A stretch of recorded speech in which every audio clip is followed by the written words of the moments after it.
மக்கள் மாற்றத்தை விரும்புவதால் நாம் தமிழர் கட்சிக்கு அமோக ஆதரவு இருப்பதாக அக்கட்சியின் சென்னை எழும்பூர் தொகுதி வேட்பாளர் சரண்யா இம்ரான் தெரிவித்துள்ளார்.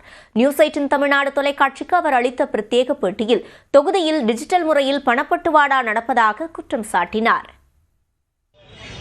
சிரமம் கண்டிப்பா இருக்கு. ஏன்னா பெண்களுக்கு தமிழ்நாட்டுல ஈக்குவல் உரிமைன்னு சொல்றாங்க. ஆனா இந்த அரசியல்ல வரும்போது எல்லாம் ஆண் வேட்பாளருக்கு மட்டும்தான் ஆண்கள் அதிகமா சப்போர்ட் பண்றாங்க. இன்க்ளூடிங் பெண்களும் பாத்தீங்கன்னா ஆண்களுக்கு தான் சப்போர்ட் பண்றாங்க.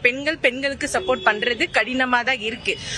அத பெண்கள் புரிஞ்சுக்கிட்டு இந்த தடவை பெண்களுக்கு சப்போர்ட் பண்ணாங்கன்னா ஒரு பெண் வந்தா ஆட்சி எப்படி இருக்குன்னு ஒரு வாய்ப்பு கொடுத்து பாருங்க. இந்த எழும்பூர்ல எனக்கு நீங்க அதிகாரத்தை கொடுத்தீங்கன்னா இந்த எழும்பூர் இப்படிப்பட்ட எழும்பூரை நீங்க வரலாற்றிலே பார்த்திருக்க முடியாது. அந்த மாதிரியான எழும்பூர் ஆட்சி நான் பண்ணி காட்டுவேன்.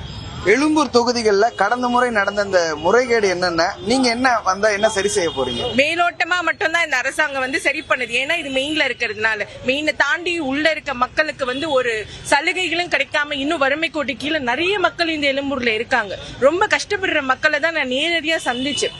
ஒருவேளை சாப்பாட்டுக்கே கஷ்டப்படுறாங்க, யாராவது கொடுக்க மாட்டாங்களா?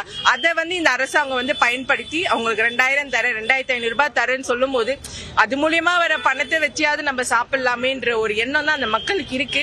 ஆனா அவங்க அதை புரிஞ்சிட்டு இது நமக்கு தேவையில்லை, நமக்கு தேவை சுத்தமான தண்ணி இருக்க இடம், அந்த இடத்தை அமைச்சு தர அரசாங்கத்தை மக்கள் விரும்பினாங்கன்னா கண்டிப்பா நாம் தமிழர் மாதிரி கட்சிக்கு அவங்க ஆதரவு கண்டிப்பா கொடுத்து ஆகும். பணப்பட்டுவாடா பாத்தீங்கன்னா இந்த எழும்பூர் தொகுதியில அதிகமா இருக்கு. இப்ப டைரக்டா கேஷ் யாரும் கொடுக்கறது இல்லை, எல்லாம் ஜிபேல கொடுக்குறாங்க.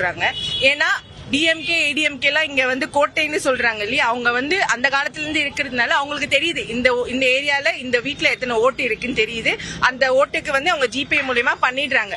சோ அது அந்த மாதிரி இருக்க மக்களை கொண்டு போயிட்டு பாக்குறது கொஞ்சம் கடினமா தான் இருக்கு இப்போ இந்த தடவை. ஆனா நாங்க என்ன சொல்றேன்னா கொடுக்கறத வாங்கிக்கோங்க, அது உங்களுக்கான பணம், வாங்கிக்கோங்க, ஆனா சிந்திச்சு செயல்படுங்க.